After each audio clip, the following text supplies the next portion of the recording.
Hello and welcome to Day 2 of the North American Challenger Series playoffs. There's one spot left in next week's finals, and today, two teams are going to face off to keep their postseason hopes and dreams alive. Hello, everyone. Joining me here is going to be Aiden Zaire Moon, helping me cast this semifinal Challenger Series, and I am definitely not Dominic Romer. I'm Optimus Tom. Yeah, I mean, first time you're casting here. Yeah, I'm super excited. I'm glad you're here with me because you can actually get my name right. Thank you, John. All right, well, you used to get my name right. That's why you analyze the games and not the names. Yeah, that's all I care about.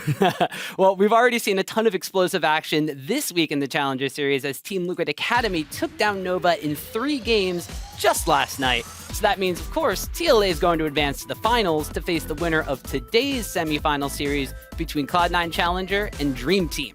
But TLA's victory last night was a little bit closer than the 3-0 scoreline would let on. Yeah, that was a much closer game 1 and 2 than fans actually anticipated coming into it. I actually thought that Nova had all the tools to win the first 2 games, having incredibly big early game leads. They had about a 7 or 8K gold advantage at one point. They're unable to close it out, and a lot of that was due to the composition. It was very difficult to execute on. They had a Jax and Azir, and another game they had a Gangplank and Azir, and with those solo laners, you really need a lot of peel, and they didn't bring the same type of peel that you would hope.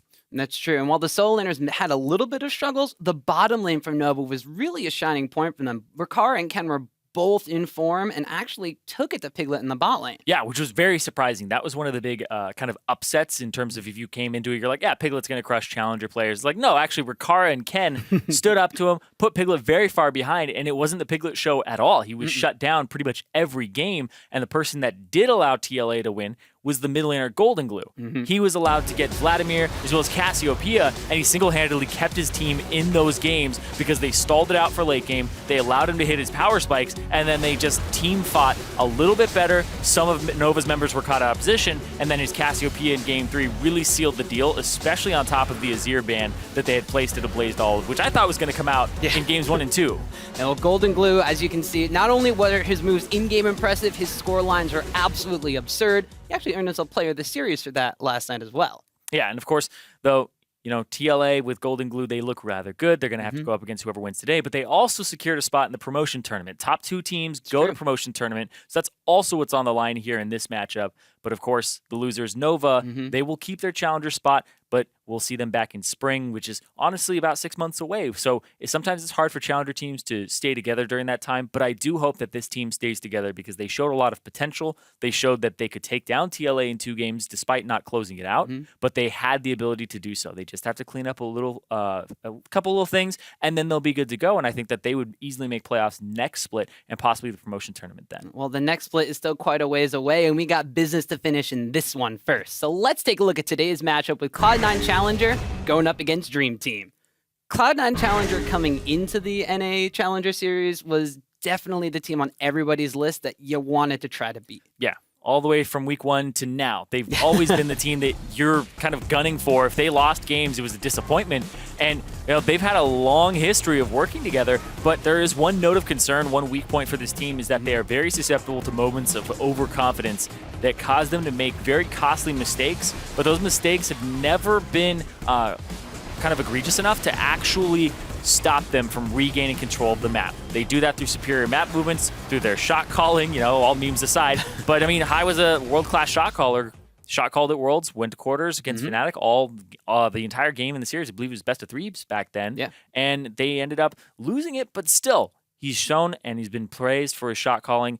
And that's something that Dream Team is going to have to watch out for here, especially since their Dream Team strength is really similar to Cloud9's. That's true. Dream Team has been one of those Challenger Series teams that we kind of praised for their movements on the map. So while both of these teams are going to be making moves on the map, let's make a rotation of our own. And let's talk about Dream Team, because they were a group that came into the Challenger Series with really big ambitions, or dreams, as you would in their team name. But they barely missed out on the spring playoffs. They came into this time around, and they had to take it all the way to a tiebreaker against Apex Pride, which they were barely able to pull through, kind of making it a best-of-3 series already. Yeah, right. They lost the first game, then they won the next 2 and reverse sweep them. But that was huge for Dream Team. And there's a big step that they have to make to ultimately play in the LCS, which is their goal. And of course, they're playing a little bit more coordinated than we saw in the spring split, with some stronger shot calling now, and they have the returning member of Pekin-Wolf, who has been stepping up and diversifying his champion pool in the mid lane. But overall, this team, you just kind of have to look at everybody pound for pound and be like, okay, how good are they? They barely made playoffs, right? They're down there, they're the 4th seed. But, I mean, Norskeren came in very late. They qualified with a different support. They had B-Sin, their manager, playing, who was not a support player, and they still were able to take games off of other teams. And then in that clutch moment where they were able to take down Apex Pride, which was the 2nd most experienced roster in the entire Challenger Series, that says that this team has a lot of potential. Have they lived up to it yet? We're going to see what they're capable of doing, or if this is really the ceiling for them. It's true. And one of those things you mentioned is how the players stack up pound for pound. And one of the big factors in both of these teams has actually been the junglers. Acadian and Contracts, Acadian on Dream Team, Contracts coming in, taking over for Rush on Cloud9 Challenger, have really been dictating some of those map movements that both of these teams are known for. Yeah, a lot of people were like, Contracts, who's this guy? I mean, he was too young to actually play in playoffs last split for Ember, and then he got picked up by Cloud9 as they removed Rush from the roster, and that was the question mark, is this guy going to be better than Rush? Well, he's held up. He's 2nd in pretty much all jungle categories that are really relevant, but Acadian, on the other hand, this guy's holding 1st in a decent amount of them. The kill participation and kill share, they are willing to play around Acadian on Dream Team. They're willing to give him the resources. They give him things like Rengar, and they allow him to play his game and take over, and that's what both of these junglers have done, is they've shown that they are not afraid to make risky plays, to go and try to steal that Baron and get their team back into it, or have those early game movements that will win their team the game very early on. So I think both these guys are aggressive. That's what I'm looking for in the early game, because it's going to be pretty bloodthirsty. I'm also looking forward to who they're going to play, because both of these junglers' pools kind of stack up very similarly. A lot of the carry-type champions coming through, and of course the standard Rek'Sai coming out of the jungle. But let's jump right into it, because we got games to play today, a whole best of 5. So let's start off by looking at the lineups on the blue side today. It's going to be Cloud9 Challenger. Balls in the top lane. Contracts we just mentioned there in the jungle. High in the mid with Altec and Elimination as AD carry and support. Yeah, and I believe FLICKR is their coach now. He actually played on CLG back in the day for their sub-squad and also for their Challenger team. So he has a lot of experience, but on the other side, on Red Team, it's Dream Team. In the top lane, it's Charong. In the jungle, Acadian. Mid lane, Pekin-Wolf. AD carry Massacre. And support Norskeren. And their coach is Empire. Formerly worked with Energy as a analyst, and he's been making his rounds, and he's actually been doing some great work with his team from what I've been hearing. Well, both of these teams have been doing great work in the Challenger Series, which is why they're now here in the semifinals. Now, it's a full best-of-5 series, which is a couple more games than they're used to playing during the normal split. And like I mentioned before, I really want to see where the picks and bans kind of take us, because now we have a little bit more room for adaptation. These teams, of course, have been able to take a little bit of time to look back and see what each other have been doing. And considering there are so many key players here. We talked about the jungle matchup, but also the AD carries. Both Massacre and Altec have been pulling out big numbers for both of their respective squads. Really got to see how it breaks down as we jump into the picks and bans. Yeah, and that's why we're talking about coaching, because these coaches, I mean, they're going to have to draft their first best of 5 here and adapt between games. And that's the big thing for me here is a lot of coaches, like it was the problem with like best of 1s last split with NALCS, was we had to kind of elect a coach to be the coach of the split before we saw any best of 5s, right? It was all best of 1s. So we didn't even know the adaptations besides what they went from day 1 to day 2. So that's where we get a better idea of how these coaches are drafting, what adaptations they're making, and how, even if their team loses the game, they get them back into the series for the next one. Well, these coaches seem to know what they're up to, at least the teams do, as picks and bans have kind of flown through here. Already, a lot of the power picks taken away. Rek'Sai, Rise, and Vladimir from the side of Dream Team. Cloud9 Challenger taking out Azir, Cassiopeia, and Zillion. Insta-locking the Karma from Cloud9 Challenger. Could be going support, could be going mid lane, but a quick answer from Dream Team already. It's always that Elimination Karma support, man. It's his meta. He saw it before everybody else, before it was even good, before it was actually even good because it wasn't buffed. So he has played it twice. That's twice as many times as high, but it's been banned a lot against Cloud9, so not surprising to see them pick that one up. But similarly with Dream Team, the Braum has been banned away from them previously. They grabbed that one, as well as the Nidalee, which has been banned away from them quite a lot, although they've never won with it yet. Yeah, it gives Acadian a very aggressive jungler, but the problem is that Nidalee cannot usually win the game by herself unless she intensely snowballs the game. Like solo queue Nidalee is an absolute terror because she has the potential to do that. Gank lanes and also just outfarm the jungler, so she's already ahead of 2 people. And if she continues to gank more, then she can just spill that over into other lanes. But these games, people are a little bit like more resourceful. They aren't actually giving up a whole bunch of kills, so Nidalee doesn't get as fed, and then she ends up in a poke pattern against people who are usually building a pretty bit tanky. Like, we don't see those old school like chunk you down to 1/4 HP spears. Now, speaking of tanky pickups, Shen has been locked in for the side of Cloud9 Challenger, and we mentioned map movements all throughout the pregame. Well, taking a look at Cloud9's composition right now, Karma Shield, Sivir picked up his AD carry for the On the Hunt. Shen, of course, with his global presence coming out from teleport from his ultimate and potentially teleport in top lane. It's a lot of pressure going across the map and a lot of ability to move from the side of C9C. Yeah, it's also going to change your draft up a little bit as Dream Team. The Braum, the stun is not as reliable when a Shen has Spirit's Refuge, the dodge zone. So you tag somebody with the Braum passive concussive blows, but then you're deceived because you think you can proc it, you think you can make it activate, but it's not going to happen if he hits the W. You're going to miss. Yep. It takes you off guard because you're usually thinking, well, this next shot's going to do that, and it doesn't end up being that way, so it can take you off guard. Dream Team looks like they are going to respond by picking up something that we've seen rising a little bit more in popularity in the top lane, especially against that Shen matchup, which is the Gnar, and then kind of going with the staple AD carry in the bot lane. They picked it in about a third of all of their games, going with that Lucian. Yeah, I've never particularly liked the Gnar pickups recently. Europe is very big on it. It ended up developing because a lot of people were picking Shen early on, and then they countered it with Gnar. But I've yet to really see a Gnar destroy a Shen, because even if Shen gets shut down, it's the old Maokai issue where he still is relevant because he has his CC that doesn't have to scale with anything but levels, and then he also has an ultimate that gets him into the fights. He can have more global pressure than you, where you're kind of relegated to split pushing and then having a team fight.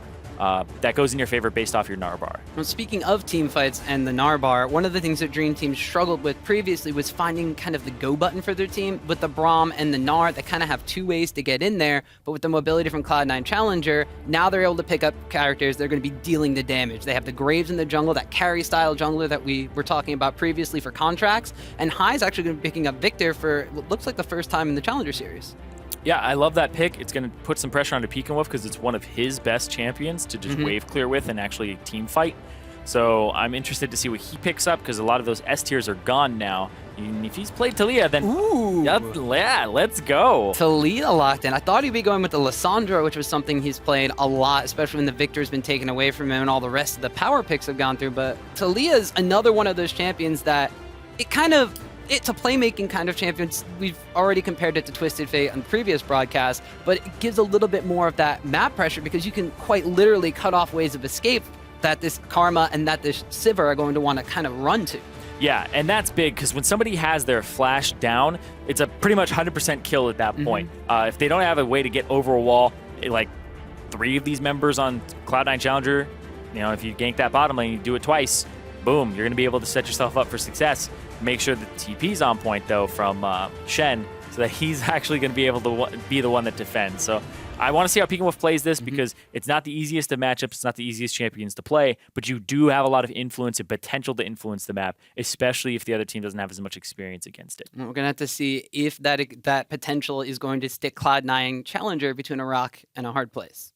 Anyway, guys, it's enough from us. We want to know what you guys think. I want Dom back. You want Dom back? No. We want to know what everybody but Zyrene wants to think. So join in on the conversation taking place on Twitter by voting for the team you think will come out on top. Hashtag C9C win or hashtag DT win to show your support for your favorite NACS team as we jump into the first game of this best of 5 here at the semifinals. Yeah, I'm very excited for this one because Dream Team versus Cloud9 Challenger, sure, they've shown their strengths over time, are kind of similar, but the last time they played each other back in week 3, they were 24-minute games, both of them in favor of Cloud9 Challenger with a little bit of flavor, but very quick, like 50 minutes of actual game time, below 50, honestly.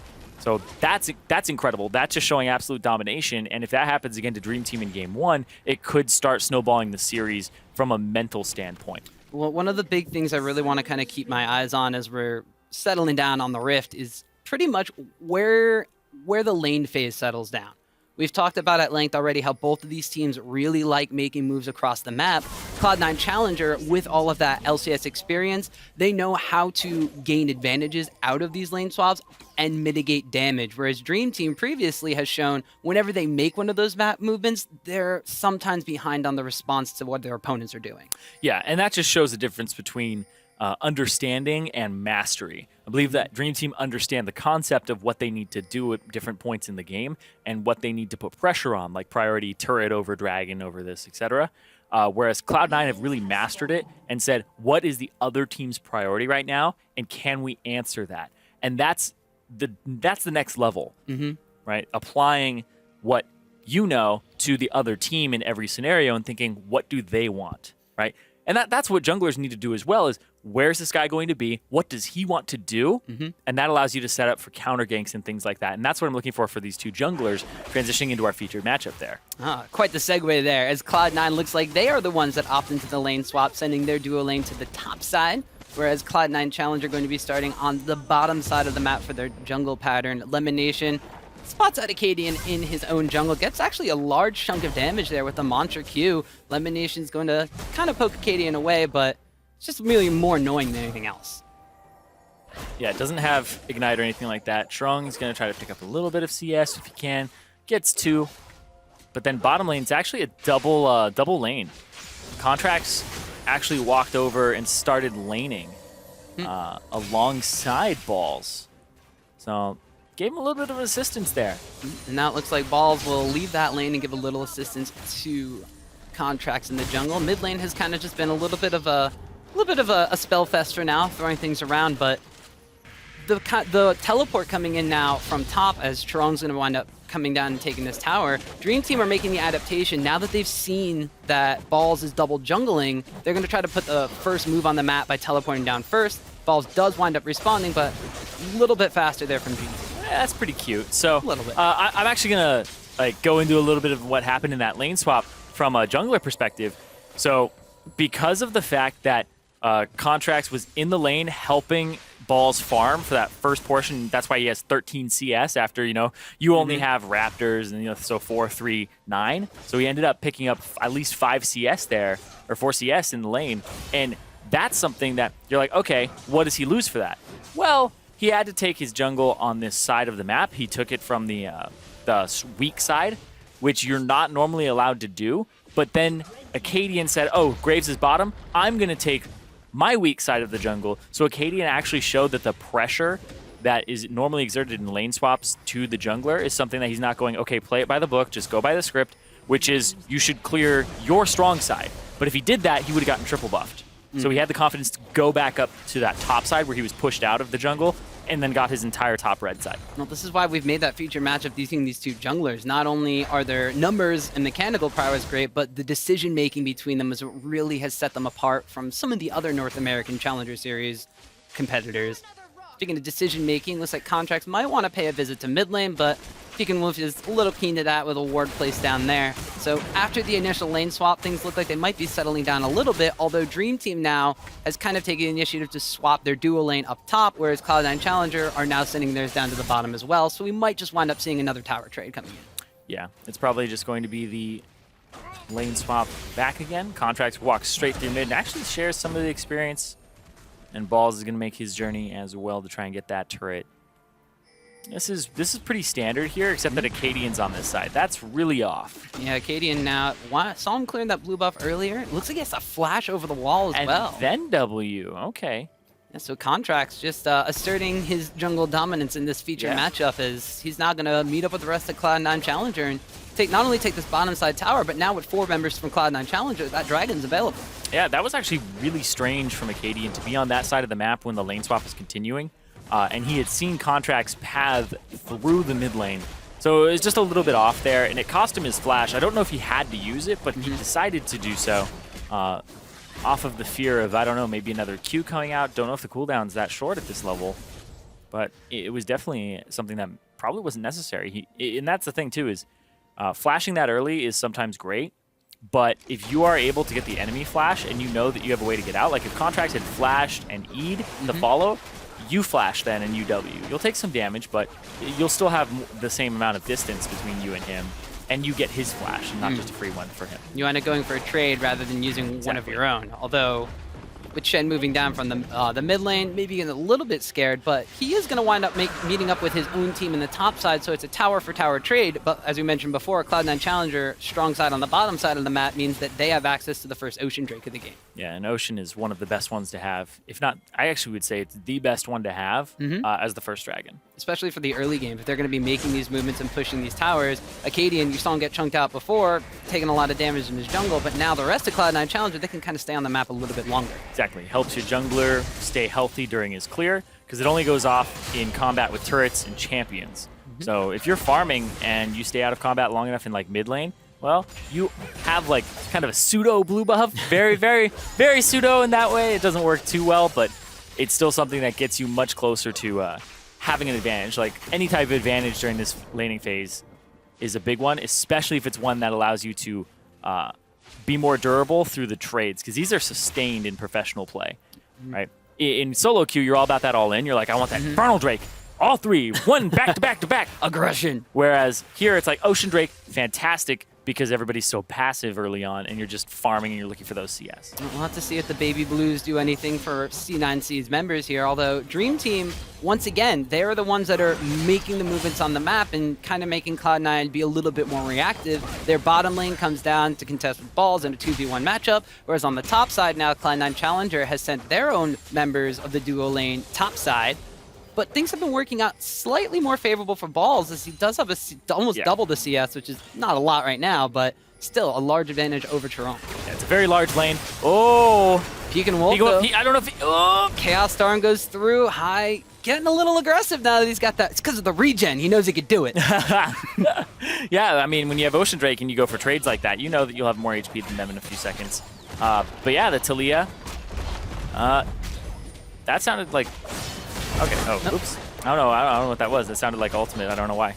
I think it's just the It was the ultimate. Peek and Wolf did use his ultimate. He did. So yeah. Looked like he wanted to potentially get out of the way, as he does have a flashing health bar, but tower trades across the map mean that things are still going to be relatively even when it comes to the gold score for both of these teams, but still it's Dream Team being the ones to kind of make moves and want Cloud9 Challenger to be the ones to adapt. It looks like they know that the early game and the movements on the map there are kind of where they want to jump out ahead. One of the things that Cloud9 Challenger is really good at is when they get a lead, they keep it. Dream Team has a little bit of an issue with that, but if they're able to eliminate an entire side of the map, it kind of condenses where those fights are going to be with Braum Ultimate, with Gnar. Yeah, I agree. I definitely think that Dream Team, you know, they end up giving up some of their leads over time, and Cloud9 Challenger have shown that they're really good at CSing. And hold on, we'll talk about that in a second, because trying to set something up for high here. Peek and Wolf used both his abilities, so you kind of have to wait for it. It's about 3 seconds, 4 seconds until they're back up, but... Hero minion blocked the spear. Yeah. No, Peek and Wolf wants to get aggressive, though. High's going to flash away from that one. He had Lemonation coming up the mid lane, but decides to flash away from the aggression. Yeah, if he had gone up to the left, then maybe Norskaren would have been there in time if he had flashed and queued. So he uses the flash really early on. It's another one of those ones where you're like, maybe he didn't have to, but it's better safe than sorry. Especially in the moment when you don't have absolute God vision as well, because he doesn't know exactly who's there, because Braum could be there as well. It's true. So we're getting the second round of buffs now here as Dream Team are moving down to their bottom side of the map, which is the one that they've cleared out of towers right now. But it looks like the bottom lanes are just kind of avoiding each other as much as possible. I don't know if that's something that Dream Team is looking for or something Cloud9 Challenger is actively doing. It's kind of a mixture here, because C9C, they ended up initiating the lane swap. Even though it's a Sivir and then you have the bully of the Karma, the Braum Lucian lane can be a bit of a kill lane and can be a big problem for you. But there is the flip side where Norskaren may not always want to actually go for those brawls. And this sucks, though, for Chirong. Chirong is already behind in CS. This happened last time as well. I remember he played Rumble into Balls, and he ended up getting punished really hard, and he got shut down, mostly because of things like this, where Balls just has a gigantic minion wave to farm. He's going to be higher level. He's going to have more CS. And it's really going to suck for Strong. He's going to have to find other things to do on the map, especially since they swapped it back on the other side. And now he has a super long lane that he's in. And Acadian actually... Okay. So Acadian walks all the way through the jungle and tries to exert pressure onto Balls and try to get him to back up from this minion wave so that Chiron can get some CS, can push it forward. As long as Acadian's keeping track of him, and they can also track down where Contracts is. Well, Balls has already accrued a decent CS advantage, and one of the things to keep an eye on as both dual lanes are on the bot side now is the Infernal Drake spawning in less than a minute. Teleport looks like it might not be up exactly the time Dragon spawns for Chiron, but you have the Shen ultimate, the Stand United, and Teleport available for Balls. So Cloud9 Challenger, maybe they're the ones that looked like they initiated the lane swap and then reacted to Dream Team's movements, but they themselves now have a cross-map play to set up with that Shen to Shen it up. Yeah. The Shen ultimate. Yeah. But what Trong needs to do is push this wave out. Perfect. Now go join his team. Set up for Infernal Drake. If you want to have Teleport, then you back now and you walk there, and you force Balls to use one of his abilities, whether it's the Teleport or it's the Stand United, to get there and possibly miss out on some of the CS underneath the turret. Well, C9C, Altec actually winds up going back, although Contract and Lemonation are in the area, making sure Dream Team is not going to be able to sneak away an Infernal Drake from them today. So Teleport will be up for Trong, but Trong is also just clearing the jungle on that side. So he's actually doing a really good job of clearing these out, takes the Gromp, takes everything there, and he's just maximizing his time and efficiency. We had Acadian button heads with Contracts here, and Chirong trying to do his best feature matchup impression by invading Cloud9 Challenger's entire topside jungle. You have a bunch of abilities going back and forth. Spear does land on the Contracts, but Elimination with the Karma Shield is going to protect a bit of that damage.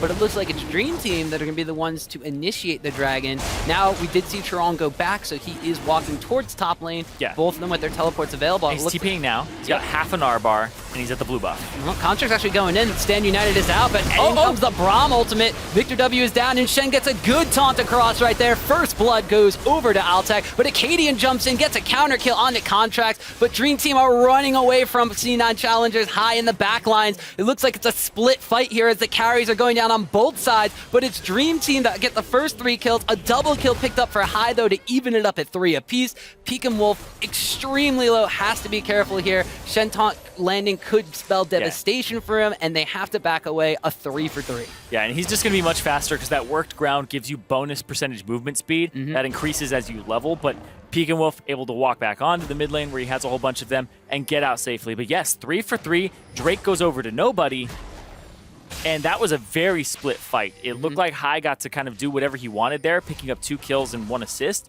and he's the main beneficiary of that fight.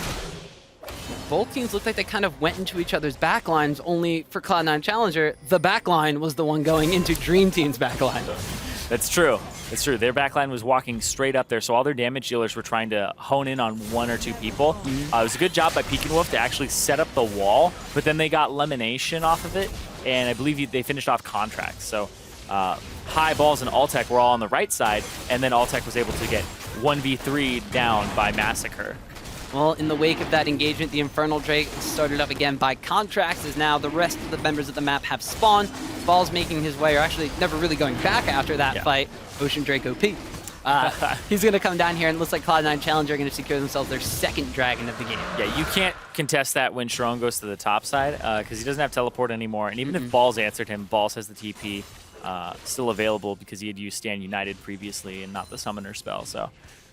That gave, after that fight, despite like nobody picking it up and it being even, it does go in Cloud9's favor just because of the champions that they had selected and the global pressure and who had stayed up. Cloud9 Challenger picks up their 2nd Dragon of the game, but the gold lead's still ever so slightly in favor of Dream Team. Just a couple hundred. It's actually kind of interesting because I just want to go through that scenario that just happened because Contracts picks that up.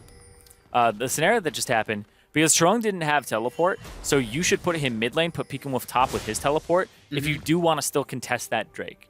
Because Peek and Wolf hasn't had to use it this game. He hasn't had to use his Teleport.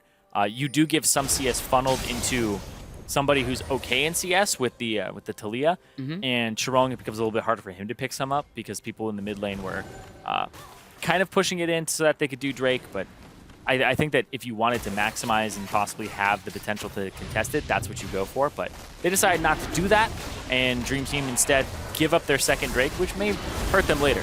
And this is really interesting because Contracts barely gets out. He flashes because he doesn't want to die, and that delivers Balls, so it's a good play there. And then he doesn't have Flash, so Peek and Wolf and Acadian with the wall are able to pick them up. Acadian able to chase. hits elimination as he's using the Q, so he gets locked in animation. And then Massacre, not able to get away, and Peekaboo has to flash because he went a little bit too far forward there. Maybe could have started pushing mid lane out if he had known, but overall, 3 for 3. And we mentioned already, it looked like Cloud9 Challenger got the upper hand because their backline was in Dream Team's backline. Yeah. A little unfortunate was Strong's Narbar never went off that fight. He teleported in a little far away, had to jump into the fight, and by the time he got there, the fight had already kind of broken out. So he wasn't able to beat the beefy front line, which seems to be why Cloud9 Challenger is able to really cause that disruption. But now it's Dream Team looking to cause a little bit of panic here. Norscarin. Oh, Norscarin gets stunned up, taunted up, but turnaround here from the Braum ultimate. Peckinwolf's going to pick one up right there. Another one goes over to Acadian. Now Dream Team getting tossed around a little bit. They are going to back away, but a good invade coming out from them. Really well played there from, honestly, all of Dream Team. Norscarin's caught out, but he lives just long enough. The Victor ultimate pulse wasn't able enough to take him off, and then he flashes away, Braum ultimates backwards, and that's where Chirong gets a great position on the fight and slams them into the wall. They get 2 kills for nothing, and that puts Dream Team at a 2,000 gold advantage as they pick up this Rift Herald. And I love the follow-up of the Peekaboo wall for the disengage. Oh, looks like Cloud9 Challenger are going to let this one go. Actually, got it. Altec steals it, so that's going to be Rift Herald going over to Cloud9 Challenger, as well as a kill here. A shutdown onto Balls' Shen. Now it looks like High going to want to get a kill here, as Norscarin just wanted some help from his team, but instead 2 are going to go down. C9C with a great response. It's actually 3 going down there. Acadian also dies in that whole exchange. So High now 3-0 and 3, 100% kill participation. That's where Cloud9 Challenger, they say, you done goofed. They catch them on the Rift Herald, does a lot of damage, takes a long time to actually take down. And Cloud9 Challenger, we talked about it in terms of map movements. We talked about it at the start with the shot calling. Dream Team, they understand what they should be doing. Cloud9 Challenger have mastered that and say, okay, what do they want to be doing? Because they don't even have vision of this right now. And they don't have any of their ultimates either. Oh, there we go. Let's just go ahead. Balls with the taunt. Doesn't even have to flash. And then gets the follow-up there. Says, all right, Norscarin's probably going to jump out. And then High walks around. Ooh. Really well played there. I love that he used his abilities onto Chirong because he knew with his Rylai's that he would be able to take out Norscarin right afterwards, having no flash and just using his stand behind me. So what started as something that we thought was in favor of Dream Team very quickly gets turned around by, like you mentioned, the decision-making coming out from Cloud9 Challenger. We saw Dream Team's strengths. When they have those ultimates available and they fight in those close quarters, things go extremely well for them because C9C can't use their mobility. But C9C had the tactical knowledge to know, okay, those ultimates are down. This is a difficult objective to take. We can just take them on, even with the 4v5 there, to shut them down. Yeah, and they went for it too, and I think that it was a really good idea. They knew that the health bars were rather low from Dream Team still, and the fact that High, he's honestly really fed right now. 3-0 and 3 on Victor. He's 11 CS down, but it doesn't really matter. I love the fact that he went for that Rylai's very early on instead of going straight for the rush here on his Hex Core because he had the gold to do so. And the reason I love that is this is going to be a lot about team fighting, and the fact he's so far ahead with the 100% KP, you look at where the kills are allocated on Cloud9 Challenger, it's him and Altec. And then you look at Dream Team, and there's 3 of them on Acadian, the Nidalee, who, if you're able to blow her up, you just take all of that gold off the field. You make yourself a little bit tankier with the Rylai's, which people overlook a little bit, but I think it's a really good plan here from High to set up his team for the team fighting. Also make those taunts a little bit easier to land. Well, now that C9C has won one of those fights, they're not going to let Dream Team go quietly into even their own side of the jungle, contesting the red buff, which will get picked up by Acadian. And as we saw in our featured matchup between these two junglers, a lot of kills and a lot of resources from Dream Team do go on to Acadian. He likes playing that carry style jungler, as though it looks like he's going to be the one that needs some carrying right here, as he and Massacre have to get out of the over the wall very quick there. As C9C now, with a relentless assault into the enemy jungle, they're just living at their buffs, and they want to deny as many resources as possible. Ultimate comes out from Talia. Peckinwolf trying to cut off C9C's escape. He does, but Dream Team unable to capitalize. Yeah, and they're just trying to bully the jungle, and this is what like TSM does, right? As soon as you start getting control of the jungle, go to every buff. You have those buff timers that just show now on your mini-map, and make sure that you can take every one of them. It's a small advantage, but it builds up, and if you keep doing that and keep clearing the jungle, you starve resources from your opponent. And they have a great understanding of that. And where their gold is, too, is just perfect. Like I said, it's on high and Altec, the two big carries. And Altec's gold just out of control right now. Look at that. Yeah, he's got almost a 2,000 gold advantage over his counterpart, and the most gold in the game. It looks like now Dream Team getting caught between a rock and a hard place themselves as high Contracts and Elimination bullying up this mid lane, going to be forcing Contracts is ulti. Oh, he gets him right there. Great shot by Contracts to clean up the low HP mid laner. Ooh. Unlucky. Yeah, I'm like, did Norskarin have... Ooh, the flash over the wall to Stand United. They want Acadian here. He's got top flash, too. Elimination goes over the wall. Charong also trying to hop away. The exhaust goes out. The root from Karma is going to land. Perfect CC chain after that. The flash even, but Acadian is going to drop. Yeah, and this is just a disaster for Cloud9 or for Dream Team right now because Cloud9 are just cleaning them up and getting everything on the map. Yeah, and Dream Team, we talked about maybe their map movements being strong, but now they're in that mid-game point where they tend to struggle. Massacre has to flash over that wall. Norskarin actually almost goes down from that collateral damage coming out from Altec. Already picked up a Phantom Dancer on top of that Essence Reaver. He's dealing a lot of damage now. Yeah, he had the double crit items, and that's where he almost 2v1 both Acadian and Massacre when they were off on the right side. That was where I was like, okay, Altec, how much gold does this guy have? He's got a lot to spend right now. His Cull also popped previously, so he got a little bit of a boost. Picks up a BF sword, and now he's just going for what I would assume is the next in the line of the crit items and get the Infinity Edge for those team fights where he gets the big ricochets.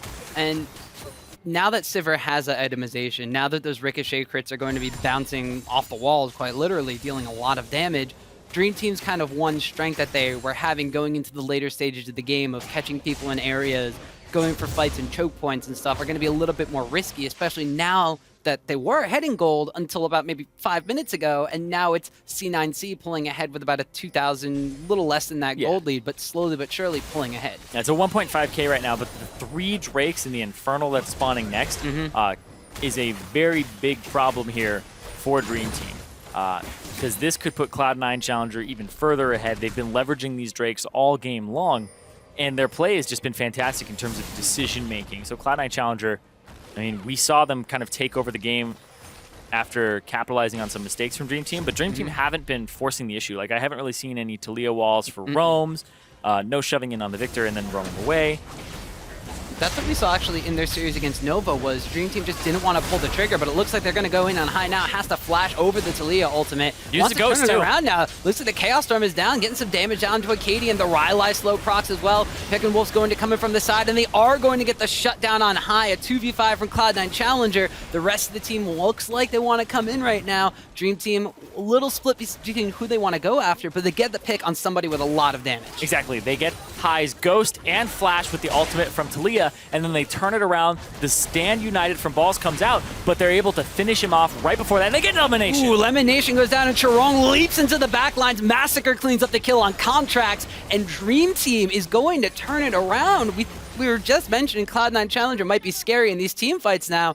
Dream Team tries to prove us otherwise. Yeah, it was a little bit off the screen for me. I'm not 100% sure how Elimination got caught. It may have been a seismic shove, but Dream Team, they can hang out by the Baron, they can deny the vision, put down a pink ward, and then it forces them to check. When the TP teleport comes in from Talia. Now they have to check this, but there's 3 of them low. This is where Dream Team gave up an advantage in this game. Is it going to happen again? We'll have to see. Peck and Wolf comes in. He's going to try to zone balls away. Norskarin extremely low. Massacre has to dash out of the pit. Norskarin gets executed by Baron Nashor. Now it's Balls that are starting to turn onto. He flashes away. Buys some time for High to respawn and come into the fight. It's 2 going to be 3 going down in favor of Cloud9 Challenger, and Dream Team fall for the Baron trap. Oh, the Baron and the Rift Herald, both big miscalls there from Dream Team. And I've said it maybe twice. I'm going to say it a 3rd time now. It's the difference between understanding and mastery. Dream Team understand where they need to be, but they aren't understanding and mastering that because you know that Cloud9 knows this and that they're going to answer you. So you have to say, like, oh, it's the standard, like, oh, we should do Baron now. And you don't think they're going to come stop us at Baron. Do we have the resources to do that? And now Cloud9 get the Baron because of that. Really interesting call. Definitely not the right one at the end of the day because they denied vision. Balls has no vision here. Balls is face checking this and walking through. taking a lot of damage doing so. It's just, he's so tanky here. He's just buying time for the rest of C9C to get there. Altec was there dishing out some damage with those ricochets, and then High comes in with the Rylai slows, everything, the AoE damage onto the already low members of Dream Team, and they clean it up. On the back of that, they get the Baron, and they push down to tier 2 mid lane. Catastrophic now for Dream Team. Yeah, Dream Team, a little bit impatient there, and I think that's what this game is showing, is that Rift Herald, a little impatient. That Baron, a little impatient as well. I think that if they just calmed down a little bit and they understood that they could bait these objectives, where their HP bars are going to be, because like Chirong is not going to tank that Baron. He's got really no armor. He's got the boots and a cloth armor now, but Baron does a lot of physical damage. You do need resistances to deal with it. High Wolf goes in, and he's going to get melted by Cloud9 Challenger. The Chaos Storm on one side and the remaining members on the other. The wall was his own demise now as Cloud9 are going to barrel down the mid lane. They chunk out Acadian. He has to run away from his team. Norscaren's going to get constantly slowed up by that Rylai's Crystal Scepter. The Gravity Field cutting off his escape. Has to try to go through the base gate, but Contracts is going to pick up a kill there. Baron buff on C9C. They're going to get an inhibitor off of that. Yeah, the wave clear is only Massacre right now. Gnar and Nidalee both really kind of suck at clearing the waves out, but they don't have one here on Cloud9 Challenger side, so they're going to go towards the Infernal Drake, pick up even more of an advantage for themselves. And this is why this is so scary to give over Karma and Sivir. Giving over Karma and Sivir just gives so much movement speed to your team, and Peek and Wolf here, talking about this replay, he gets hit. If you get hit by damage when you're playing Taliyah and you're kind of riding the wall, you're surfing it, you're going to pop off. And I believe you don't have complete control at that point of where you pop off. So he got hit by the canister, it looked like there, by the smoke screen, and it made him have to kind of evacuate very quickly. Evacuate the rock surfing. Stop it. It's a little unfortunate, too, because you wind up getting evacuated next to a Graves who's going to utilize that wall to deal the most damage he possibly can. Also, Contract using that damage to take down a tower, the rest of his team in the bottom lane. And you mentioned it before, it looks like impatience coming out from Dream Team. This kind of speaks to what we saw in the early game. Cloud9 went and initiated the lane swap. Dream Team was the first one to take their tower and then swap it back. And then they were the ones to swap it back and forth and try to make Cloud9 respond to them. It was working for them in the early game. They had a slight gold advantage off of all this, although they lost the dragon, 2 dragons off of it actually. But then they've continued to try to force those issues. They'd get a really good fight and then try to get too much out of it. And now this is where Cloud9 Challenger, you said the experience is coming into play. Yeah, you could get even more of an advantage, right? You could farm the jungle, ward up their jungle back. You could do a whole lot of things. And what they chose to do is they chose to do these large objectives instead of baiting the large objective, which, I mean, they could have with that Shen one. I think they could have done a lot of damage to balls, maybe even get his flash or something like that, but we'll see here. Cloud9. Ooh. Ooh, actually, High's going to flash forward now. Chaos Storm goes down. Peek and Wolf has to flash away. It's a lot of damage coming out from the 5-1 and 7 Victor. Chirong actually going to get bursted down as well, and Cloud9 Challenger, Baron buff still on them for a little bit, but looks like they're going to back off for now. Yeah, they're going to back up, but they want to end this game pretty quickly. They had two 24-minute games against Dream Team. They kind of want to just take care of business here, but it wasn't going to be that easy right off the bat. Chirong TP's really deep. Yeah, Dream Team look like they might want to try to get something done in the mid lane, but I don't know what he's looking for. Cloud9's just all on the top side of the Yeah, I don't know. Well, Acadian's going to find High. There is a ward in that brush. He does wind up seeing him. The Taliyah wall is going to come off. Is he going to try to cut someone off? It doesn't quite work the way he wanted it to. No. And now it's a little bit of miscommunication here. Chirong doesn't have the Gnar bar. Oh, and he misses his boomerang too, so it puts on a decent cooldown. Oh, he's going to get hit up by Eye here. The Rylai's Crystal Scepter slow is on him. Dream Team are going to try to collapse, but the rest of Cloud9 Challenger is trying to sandwich them in that tri-brush here. Flash away there as Massacre has to try to get in. Flash forward now as Norscaren has to try to get out of there, and Chirong is going to fall as Contract picks that one up. Flash taunt from Balls lands on Peek and Wolf, and he's going to wind up having to try to run away from this one, but with the Karma slows and everything going down, he's going to fall. The backside, though, Dream Team does pick up a kill on Contracts, but it's still a 2-for-1 in favor of C9C. Yeah, and they're going to go straight towards this turret immediately. Cloud9 Challenger saying, we got to maximize this. They take out the turret. There's no safety for Acadian there either. And now they're just being run all across the map. And it looks like they might try to finish the game while their entire team is kind of chasing Dream Team around. Yeah, Dream Team just, the backs are being stopped. High picks up a kill actually on Acadian. It looks like that the towers are going to go down. The super minions are there from that down inhibitor in the mid lane. And Cloud9 Challenger, they're going to focus the Nexus down and take game 1 against Dream Team. Wow, in such a commanding fashion after Cloud9 Challenger got a lead. And the gold was on the right people. It was completely even for a good portion of it. But then they capitalized on the decisions that were too far-reaching there for Dream Team. Exactly, too bold. They went for too much after some of the fights. Dream Team, it looked like they were getting a little hyphy, like, oh, we did it, we took down these guys. And then they ended up giving it right back to them. And that's something they need to kind of reel in, with coaches here, with coaches, with the players. This is where they really start to shine and say, okay, this is how you augment your decision-making for just this. And question is, though, don't tell them to be too passive. No. Right? Because then that's a problem. Yeah, that's one of the things, too, because Dream Team started off this game pretty well. Like, in the lane swap circumstances, they were going blow for blow with Cloud9 Challenger.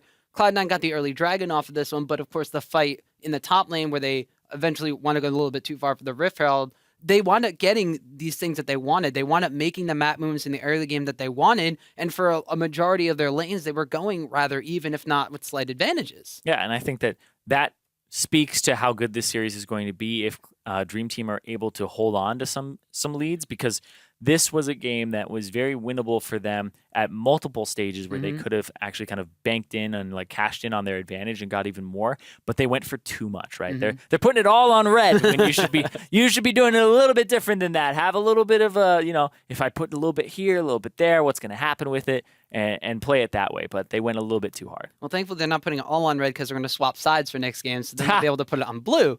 But like we said, Dream Team had some advantages in the early stages of the game, but Cloud9 Challenger really kind of started to take over with that mid-game Rift Herald fight. Yeah, that 3-for-0, but also the Rift Herald went over to Cloud9 Challenger. Altec is able to hit it. I think he hits it like right in the eye too, or I think it may have turned. I'm not 100%, but his Boomerang Blade does pick it up, and then they catch in the back of the pit, Acadian, and then Chirong is the focus for High there. So High had really good target prioritization. A lot of the times you're like, oh, that Braum didn't die to the initial damage from my Death Ray. I'll use my Q on him and then maybe turn and use my auto onto the Gnar. But he instead just blows up the Gnar and then turns onto the Flashless and no Stand United on the Braum. That's what you said. It's the difference between execution and mastery there. High knowing what his abilities are able to do, knowing how much damage he needs to take down those targets, able to get pretty much a 2-for-1 in that circumstance as well. But Dream Team, they weren't really out of it quite yet. Even at that point, when it looked really grim, they tried to get back in it with a really good fight, but the Baron call was a little bold. Yeah, the Baron call, double TP here, and then they don't even bait it. They have a pink ward there for that. This also, when there's more people behind the Baron than in front, Baron will spike. And you saw that hit Norscarin right there as he went over the wall. So he still takes damage. The spikes sometimes actually have a little bit of a stun on them too. But they put so many people in the back, they took a ton of damage in an AoE. And then when they exited the pit, Altec was there, High was there right in time to lay down their damage and pick up the stragglers. Well, and that also kind of demonstrated the advantage that Balls on Shen was able to get in the earlier stages of the game due to the lane swaps. He was super tanky, able to hold that off pretty much with 1.5, because he kind of had Baron on his side. But Chirong had a bit where he did catch up in CS and didn't get too far behind, but I still think that was a lane swap that, honestly, it went in favor of Dream Team early, but then the Dragon take, that's what really made it in favor of Cloud9 Challenger, and then we saw them kind of abuse that a little bit with some trades, with some pushing of advantages. And I think that because they got all of the Drakes, their objective control, like honestly, they got every single neutral objective in this game. Right? They got every Drake, they got it, Rift Herald, they stole it, and then they also got the Baron, even though it looked like Dream Team were in position to take 3 of those at one point, one of them being an Infernal. And some of those Drake calls too, we saw, I believe it was around the second Dragon fight with the Infernal Drake. After the initial fight, the dust cleared, they sent Chirong top lane to even up his CS differential between him and Balls, making it a family affair because they are cousins. But that meant that Peak and Wolf's teleport was pretty much unused, and Cloud9 Challenger was able to take an advantage and roll off of that. Yeah, and that's another fight where there's a small thing that was a little bit of a disadvantage, where you look at that fight again where it was at the Infernal Drake. It was really early on in the game. I want to say like 10 minutes-ish. But what happened was that fight went 3 for 3, but then Pekin Wolf starts running at high, and then he has to blow his flash to get out, where if he had just pushed mid afterwards and said Massacre's going to die, that's fine. He got a counter kill, great. Instead, he ends up blowing a summoner spell that he would have needed later on to possibly have that fight at Drake if they wanted to go back to it. Well, that is game 1 going over to Cloud9 Challenger, but we're going to be right back to see if Dream Team can even up the score in this best of 5 series. Don't go anywhere, because our Challenger coverage returns in just 5 minutes. Victor W is down, and Shen gets a good taunt across right there. First blood goes over to Altec, but Acadian jumps in, gets a counter kill onto Contract, but Dream Team are running away from C9 Challengers high in the back lines. Oh, Norskaren gets stunned up, taunted up, but a turnaround here from the Braum ultimate. Pekin Wolf's gonna pick one up right there. Another one goes over to Acadian. Balls comes out, but they're able to finish him off right before that, and they get an elimination. Ooh, elimination goes down, and Charong leaps into the back lines. Massacre cleans up the kill on Contracts. Flash taunt from Balls lands on Pekin Wolf, and he's going to wind up having to try to run away from this one, but with the karma slows and everything going down,